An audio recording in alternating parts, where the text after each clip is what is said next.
समृद्ध समाज निर्माणको एउटै आधार हरेक सेकेन्ड सत्य समाचार। नमस्कार, सफल खबर अनलाइनको समाचारमूलक सामग्री सफल समाचारमा स्वागत छ। म निकिता रिजाल। कोभिड-19 का कारण समग्र अर्थतन्त्र प्रभावित छ। यसको असर नपर्ने क्षेत्र बिरलै छन्। लघु, घरेलु, साना तथा मझौला एवं ठूलो उद्योगहरू कोभिड-19 का कारण निकै प्रभावित भएका छन्। उद्योग व्यवसायी प्रभावित हुँदा धेरैले रोजगारी गुमाउनु परेको छ भने सरकारले पनि राजस्व गुमाएको छ। कोभिड-19 कै बीचमा सञ्चालनमा आएका पनि 50% भन्दा कम क्षमता भएका उद्योगहरू चलेको उद्योगी व्यवसायीहरू बताउँछन्।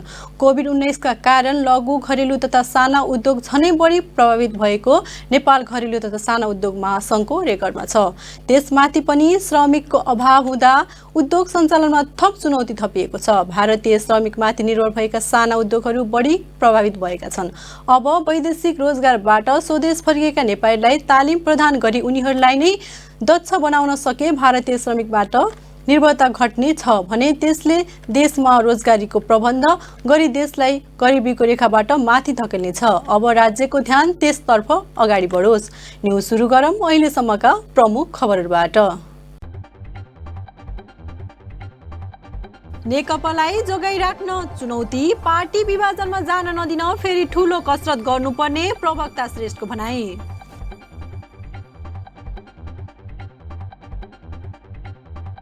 राजदूतहरूको संसदीय सुनुवाई 27 गते हुने, प्रस्तावित राजदूतहरू विरुद्ध उजुरीकर्ता सम्पर्कमा आएनन्।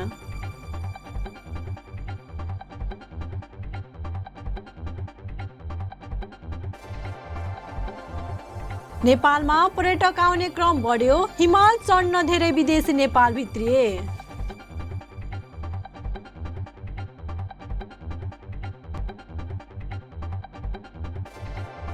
नेपाल उद्योग वाणिज्य महासङ्घको निर्वाचनको चहल पहल बढ्दै, उम्मेदवारी दर्ता गर्न उम्मेदवारलाई चटारो।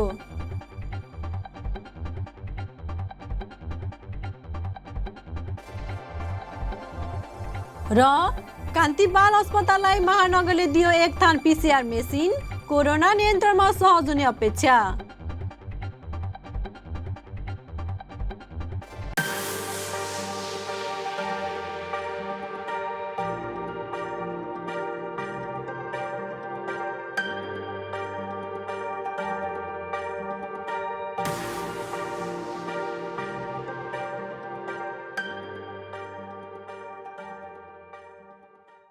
अब पूरा समाचार। नेपाल कम्युनिस्ट पार्टी विभाजनको नजिक पुगेको छ। पार्टीलाई विभाजनमा जान नदिन अध्यक्ष पुष्पकमल दाहाल प्रचण्डले फेरि कसरत गर्नुपर्ने प्रवक्ता नारायण काजी श्रेष्ठले बताउनु भएको छ। नेपाल कम्युनिस्ट पार्टी नेकपालाई विभाजनमा जान नदिन अध्यक्ष पुष्पकमल दाहाल प्रचण्डले फेरि एकपटक अर्का अध्यक्ष केपी ओलीसँग संवाद गर्नुपर्ने प्रवक्ता नारायण काजी श्रेष्ठले बताउनु भएको छ। सोमबार बिहान आफ्नै निवासमा कुराकानी गर्दै प्रवक्ता श्रेष्ठले पार्टीभित्र देखिएको मतभिन्नतालाई अन्त्य गरी एकतालाई कायम राख्न पनि अध्यक्ष प्रचण्डले नै संवादका लागि पहल गर्नुपर्ने बताउनु भएको हो। आइतबार अध्यक्ष प्रचण्डले प्रधानमन्त्री समेत रहनुभएका अर्का अध्यक्ष ओलीसँगको भेटवार्तामा भएको कुराकानीको ब्रिफिङ गरेपछि आफूहरूले पार्टी एकतालाई कुनै पनि अवस्थामा बचाउन फेरि एकपटक संवाद गर्नुपर्ने सुझाव दिएको बताउनुभयो। नेपालको राजनीतिक परिवर्तनलाई सामाजिक आर्थिक क्षेत्रमा विस्तारित गर्दै सामाजिक न्यायसहितको समृद्ध नेपाल बनाउने आधार तयार पार्न र समाजवादसम्म पुग्नका लागि पनि एकता कायम हुनुपर्ने प्रवक्ता श्रेष्ठको भनाइ छ। चाहिँ के भन्यौँ भने हामीले ठुलो मेहनत गरेर यो पार्टी एकता गरिया। नेपालको राजनीतिक परिवर्तनलाई सामाजिक आर्थिक क्षेत्रमा विस्तारित गर्ने, सामाजिक आर्थिक रूपान्तरण गर्ने, सामाजिक न्यायसहितको समृद्ध नेपाल बनाउने, समाजवादको आधार तयार पार्ने र अन्ततः समाजवादमा जाने उद्देश्यले पार्टी एकता गरिएको हो। त्यसैले ख्यालख्यालमै पार्टी फुटको दिशातिर जान दिनुहुन्न। त्यसैले हामीले पार्टी एकताको रक्षा गर्न पहलै गर्नुपर्छ, प्रयत्न नै गर्नुपर्छ। त्यसकारणले अध्यक्ष कमरेड प्रचण्डले फेरि एकचोटि अध्यक्ष कमरेड केपी ओलीसँग कुराकानी गर्नुहोस्, बैठक बसौँ भनेर बैठक राख्ने नै प्रयत्न गरौँ र बैठक राखेर सबै पाटापक्षमा छलफल गरौँ, खुला ढङ्गले छलफल गरौँ र पार्टी एकताको निम्ति प्रयत्न जारी राखौँ। पार्टी एकता कायम गर्नै पर्छ, त्यसको निम्ति पहल गरौँ भनेर हामीले भनेका हौँ। प्रवक्ता श्रेष्ठले आइतबार साँझ आफूहरूसँग भएको ब्रिफिङपछि अहिलेसम्म अध्यक्ष प्रचण्ड र ओली बीच कुनै संवाद हुन नसकेको पनि बताउनुभयो। आइतबार साँझको ब्रिफिङमा अध्यक्ष प्रचण्डले दुई अध्यक्ष बीचको संवादमा अध्यक्ष ओलीले अब कुनै पनि कमिटीको बैठक गर्नुको औचित्य नरहेको भन्दै सल्लाहमै औपचारिक रूपमै अलग भएर काम गरौँ भन्ने प्रस्ताव राख्नु भएको बताउनु भएको प्रवक्ता श्रेष्ठले बताउनुभयो। विभिन्न सञ्चार माध्यमहरूमा आए जस्तो प्रधानमन्त्री ओलीले अब सँगै अगाडि बढ्न नसक्ने भनी दिनुभएको अभिव्यक्ति साँचो रहेको पनि स्पष्ट पार्नुभयो। उहाँले अध्यक्ष ओलीले अध्यक्ष प्रचण्डलाई पार्टीका कुनै पनि कमिटीको बैठक नमान्ने बताउँदै सल्लाह गरेरै अलग अलग हुन प्रस्ताव गरेको कुरा साँचो रहेको समेत बताउनुभयो। जो बिहान चाहिँ अध्यक्ष कमरेड प्रचण्डलाई फोन गर्नुभएछ, त्यो फोनमा पनि उहाँले चाहिँ मन्त्री परिषद त्यहाँ पुनर्गठन गर्न लाग्यो रे भन्ने सुने। त्यसो भयो भने म ठुलो अर्को एक्सन लिन्छु, त्यसको निम्ति तयार भएर बस्नु होला। एउटा दोस्रो कुरा चाहिँ मैले तपाईँलाई हिजो पनि भनेको थिएँ, अब सँगै बस्न सकिन्न भनेपछि सल्लाह गरेर अलग हुनु त भनेर फेरि दोहोऱ्याउनु भएछ।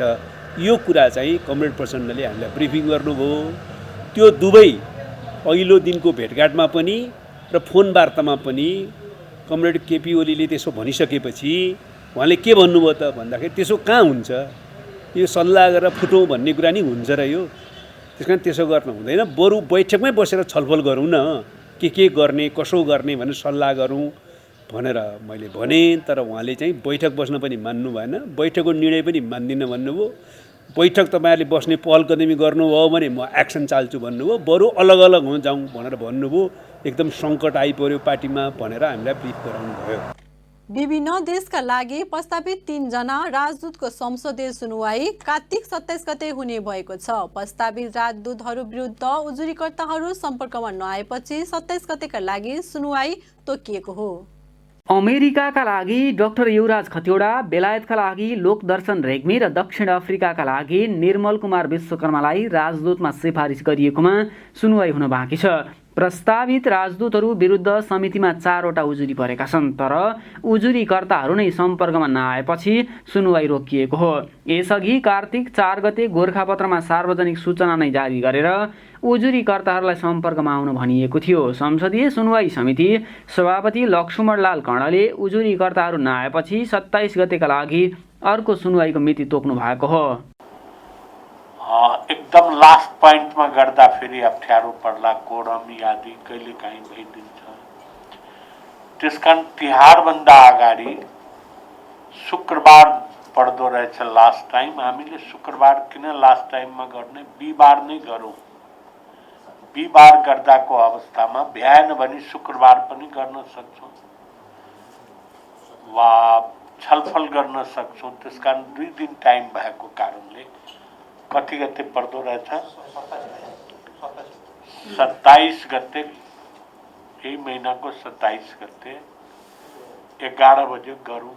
उहाँहरूलाई पनि बोलाउने भनौँ, उहाँहरूलाई पनि सुनवाईको बेलामा 3 जनालाई पत्र पनि जारी गरौँ। मलाई लाग्छ त्यही नै राम्रो होला। गत असोज 16 गते मन्त्री परिषदको बैठकले खतिवडालाई अमेरिका, रेग्मीलाई बेलायत र विश्वकर्मालाई दक्षिण अफ्रिकाका लागि नेपाली राजदूत नियुक्त गर्न सिफारिस गर्ने निर्णय गरेको थियो। राजदूतहरूको नियुक्ति सरकारको सिफारिस र संसदीय सुनुवाई समितिको अनुमोदनपछि राष्ट्रपतिबाट हुने संवैधानिक व्यवस्था छ। नेपालमा विदेशबाट पर्यटक आउन थालेका छन्। सरकारले विदेशी पर्यटकमाथि लगाएको प्रतिबन्ध खुकुलो बनाएसँगै पर्यटक आउन थालेका हुन्। सरकारले विदेशी पर्यटकमाथि लगाएको प्रतिबन्ध खुकुलो बनाएसँगै नेपालमा विदेशबाट पर्यटक आउन थालेका छन्।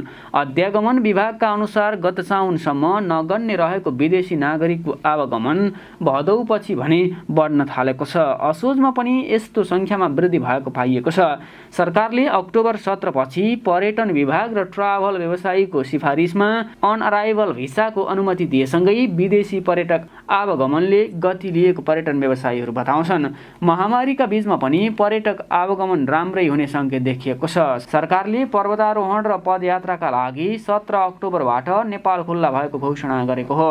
पर्यटकले $5 लाख को कोरोना बिमा गरी नेपालमा पदयात्रा वा पर्वतारोहण गर्ने दिनको तालिका, पर्वतारोहण तथा पदयात्रा गर्न पाउने अनुमति सहित प्रस्ताव मागेमा अनअराइभल भिसा उपलब्ध गराउन थालेको हो। त्यस अगाडि भने विदेशी कूटनीतिक नियोगका कर्मचारी, विकास साझेदार, सङ्घ संस्थाका प्रतिनिधि तथा कर्मचारी र उनीहरूको परिवारलाई मात्र अनुमति थियो। यसपछि सरकारले नेपालका विकास निर्माणका काममा काम गर्ने विदेशी कामदारलाई समेत नेपाल आउने ढोका खोलेको थियो। नेपाल आइसकेपछि भने सबै विदेशी नागरिक 7 दिन होटल क्वारेन्टिनमा बस्नुपर्छ। Trekking agency association of Nepal टानका अनुसार 17 अक्टोबर यता नेपाल भ्रमणको तयारी पूरा गरेका 80 जना पर्यटकलाई अनअराइभल भिसा उपलब्ध गराउन सिफारिस भइसकेको छ। यो शनिबारसम्मको तथ्याङ्क हो। टानका अध्यक्ष खोमबहादुर सुवेदीका अनुसार यी 80 जना विशुद्ध भ्रमणकै लागि नेपाल आउन चाहेका पर्यटक हुन्। यसबाहेक नेपालमा विभिन्न प्रयोजनका लागि दूतावासको सिफारिसमा आउने विदेशीको आगमन यसमा जोडिँदैन। विदेशी पर्यटक आउने क्रम बढेसँगै यसले नेपालको पर्यटन क्षेत्रमा केही सुधार ल्याउने अपेक्षा व्यवसायीहरूले गरेका छन्। नेपाल उद्योग वाणिज्य महासङ्घको 54औं वार्षिक साधारण सभा तथा निर्वाचन आगामी मक्सिर 11, 12 र 13 गते काठमाडौँमा हुँदैछ। चैतमा हुनुपर्ने महासङ्घको साधारण सभा तथा निर्वाचन कोभिड-19 का कारण स्थगित भएको थियो। नेपाल उद्योग वाणिज्य महासङ्घको वरिष्ठ उपाध्यक्ष पदका लागि किशोर प्रधानले उम्मेदवारी घोषणा गर्नुभएको छ। आफू 28 वर्ष यता उद्योग वाणिज्य क्षेत्रमा काम गरिरहेको र महासङ्घलाई मन्दिर सम्झेकाले आफू पुजारी बनेर पूजा गर्नका लागि पनि उम्मेदवारी घोषणा गरेको बताउनुभयो। सोमबार काठमाडौँमा आयोजित उम्मेदवारी घोषणा कार्यक्रममा सबै व्यावसायिक समस्याहरूको समाधान गर्न आफ्नो समूह सक्षम रहेकाले पनि मतदाताले आफूलाई विजयी बनाउने विश्वास प्रधानले व्यक्त गर्नुभयो। उहाँले देशको अर्थतन्त्र जोगाउनका लागि पनि महासङ्घलाई राजनीतिबाट टाढा राख्नुपर्ने बताउनुभयो। आफूलाई भावी अध्यक्ष शेखर घोल्छाको समेत साथ रहेकाले उहाँको कार्यकाललाई सफल बनाउन पनि उहाँले रोजेको समूह नै अगाडि आउने विश्वास उहाँको छ। प्रधान समूहलाई हालका वरिष्ठ उपाध्यक्ष शेखर घोल्छाको समेत साथ रहेको छ। महासङ्घको 54औं वार्षिक साधारण सभा तथा निर्वाचन आगामी मक्सिर 11, 12 र 13 गते काठमाडौँमा हुँदैछ। गत चैतमा हुनुपर्ने महासङ्घको 54औं साधारण सभा तथा निर्वाचन कोभिड-19 का कारण स्थगित भएको थियो। कान्तिबाल अस्पताललाई 1 थान PCR मेसिन हस्तान्तरण भएको छ। काठमाडौँ महानगरपालिकाले मेसिन हस्तान्तरण गरेको हो। काठमाडौँ महानगरपालिकाले क्रान्ति बाल अस्पताललाई 1 थान PCR मेसिन हस्तान्तरण गरेको छ। महानगरपालिका प्रमुख विद्यासुन्दर साक्यको उपस्थितिमा प्रमुख प्रशासकीय अधिकृत राजेश्वर ग्याउली र अस्पतालका तर्फबाट निर्देशक डाक्टर कृष्ण पौडेलले सम्झौता पत्रमा हस्ताक्षर गरी मेसिन हस्तान्तरण गरिएको हो। चीनको नान्जिङ शहरबाट प्राप्त 2 मध्ये 1 थान मेसिन अस्पताललाई हस्तान्तरण गरिएको हो। नान्जिङ र काठमाडौँ महानगरको भगिनी सम्बन्ध छ। मेसिन हस्तान्तरणपछि मेयर साक्यले जतिसक्दो चाँडो मेसिन जडान गरी सेवा सुरु गर्न आग्रह गर्नुभयो। सबैले मिलेर सेवा दिनुपर्छ भन्ने मान्यताका साथ महानगरले आवश्यक सामग्री बिरामीको बढी चाप रहेका अस्पताललाई हस्तान्तरण गर्दै आएको र यो तेस्रो चरणको कार्यक्रम रहेको उहाँले बताउनुभयो। मेयर साक्यले उपचाररत बालबालिकालाई राम्रो सेवा दिन आग्रह गर्दै थप सहयोग गर्न महानगर तयार रहेको पनि बताउनुभयो। सबै काम मैले नै गर्नुपर्छ भन्ने होइन, सबै मिलेर गर्ने, जसको लागि होइन, यही कसैलाई सेवा दिनको लागि काम गर्ने। त्यही अर्थमा काठमाडौँ महानगरपालिकाले विभिन्न स्वास्थ्य क्षेत्रमा पनि हामीले सहकार्य गर्ने क्रममा आज PCR मेसिन कान्ति बाल अस्पतालले सम्झौता गर्न गइरहेका छौँ। अहिलेसम्म डाक्टर साहबको कुरा सुन्नुअनुसार PCR गराउनको लागि टेको पठाउनु पर्नेमा भोलि त्यहीँबाट सहज रूपमा सुलभ रूपमा सेवा उपलब्ध गराउन सक्ने र जुन हामीले सम्झौता उल्लेख गरेका छौँ आवश्यकता अनुसार सबै गर्ने गरिकन हामीले सम्झौता गरेका छौँ। यो मेसिन प्रारम्भिक चरण मात्र हो। आवश्यक पर्दाखेरि त्यस्तो कुनै समस्या पर्यो भने अन्य विभिन्न क्षेत्रमा पनि हामी सहकार्य गर्न सक्छौँ। काठमाडौँ महानगरपालिकाको त्यो हाम्रो दायित्वभित्र नै पर्छ। क्रान्ति बाल अस्पतालका निर्देशक डाक्टर कृष्ण पौडेलले महामारी विरुद्धको लडाईँ लडिरहेका बेला काठमाडौँ महानगरपालिकाले गरेको यो ठुलो सहयोग भएको बताउनुभयो। पौडेलले अहिले पनि दैनिक 20 देखि 30 जनासम्मको परीक्षणका लागि नमुना अन्य ल्याबमा पठाउनु पर्ने बाध्यता रहेको भन्दै अब अस्पतालमै मेसिन जडानपछि यो समस्या हट्ने बताउनुभयो। PCR कोभिडको लागि मात्र उपयोग हुँदैन। अहिले चाहिँ महामारीमा हामी सबैले कोभिडको डायग्नोस्टिक त्यसमा पनि गोल्ड स्ट्यान्डर्ड भन्छौँ हैन। अहिलेको उत्कृष्ट विभिन्न रोग निदानका विधिमध्ये PCR लाई उत्कृष्ट मानिन्छ त्यो मध्ये चाहिँ अहिलेको उत्कृष्ट मध्ये अन्य भाइरसहरू भोलि हाम्रो धेरै यहाँलाई थाहा छ बालबालिकामा श्वास प्रश्वास सम्बन्धी विभिन्न भाइरसहरूको सङ्क्रमण हुन्छ। रेस्पिरेटरी सिन्सिटियल भाइरस भन्ने छ, यो घ्यारघ्यार धेरै गराउने, कतिपयलाई थाहा होला आफ्नो बच्चाहरूलाई चाहिँ दम जस्तो घ्यारघ्यार यो जाडोको मौसम सुरु भएपछि हुने विभिन्न भाइरसहरूको अध्ययनमा पनि पछिसम्म काम लाग्ने हुनाले अहिले हामीलाई सुरुमा केही यो एम्बिसियस नै हो।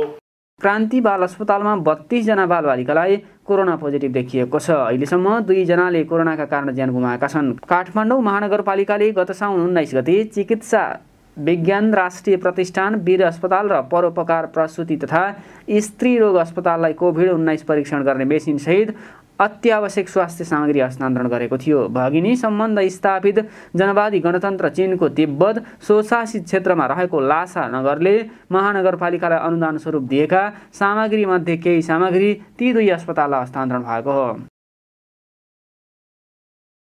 नेपाल उद्योग वाणिज्य महासंघका वरिष्ठ उपाध्यक्ष शेखर गोल्छाले महासंघभित्र रहेको राजनीतिक क्यान्सरलाई निकाल्नुपर्ने बताउनु भएको छ।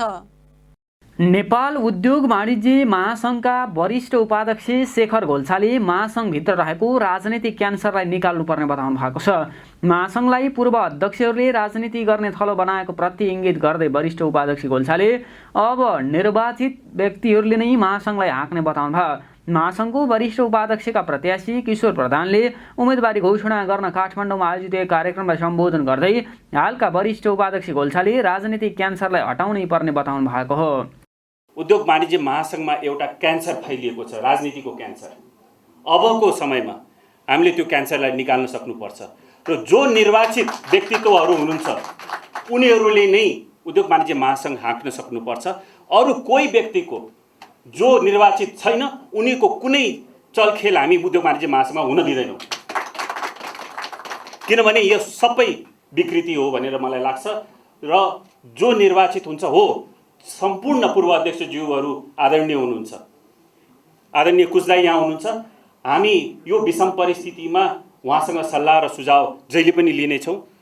हामी सम्पूर्ण पूर्व अध्यक्षज्यूहरूसँग हामी सल्लाह र सुझाव लिनेछौँ। आफूले राजनीति गर्न नभई काम गर्न आएको समूहलाई रोजेको स्पष्ट पार्दै वरिष्ठ उपाध्यक्ष गोल्छाले निजी क्षेत्रको सेवा गर्न आफूहरू सक्षम हुने बताउनु भयो।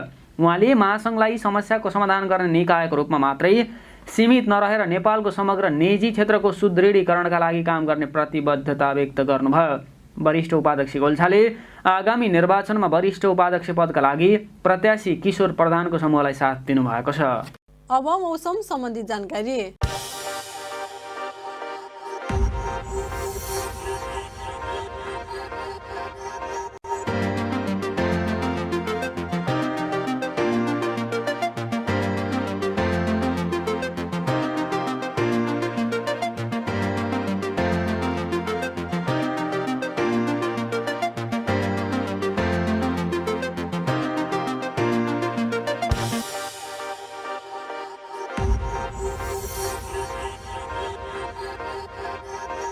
मौसम सम्बन्धी जानकारी सँगै हामी सबै समाचारको अन्तिममा छौं। समाचार सक्नु अघि मुख्य खबर पुनः एकपटक।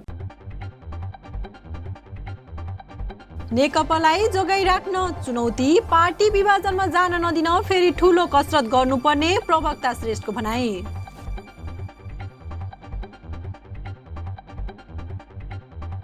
राजदूतहरूको संसदीय सुनवाई 27 गते हुने, प्रस्तावित राजदूतहरू विरुद्ध उजुरीकर्ता सम्पर्कमा आएनन्।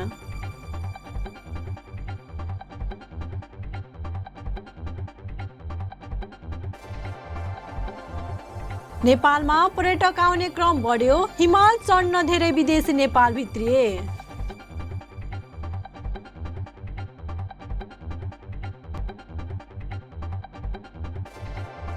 नेपाल उद्योग वाणिज्य महासंघको निर्वाचनको चहल पहल बढ्दै, उम्मेदवारी दर्ता गर्न उम्मेदवारलाई चटारो।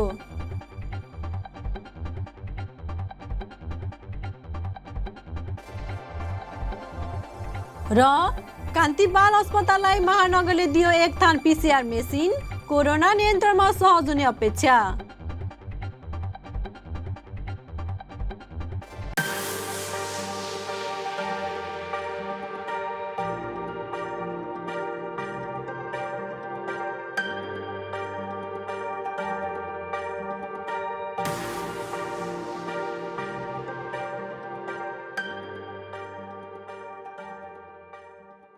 सफल समाचार अहिलेका लागि यति नै। लगातार खबरका लागि सफल खबर टेलिभिजन र www.सफलखबर.com हेरिरहनुहोला। सफल समाचार तपाईले फेसबुक, युट्युब र अनलाइनमा एकैपटक हेर्न सक्नुहुनेछ। हामीलाई हेर्न नछुटाउनुहोला। नमस्कार।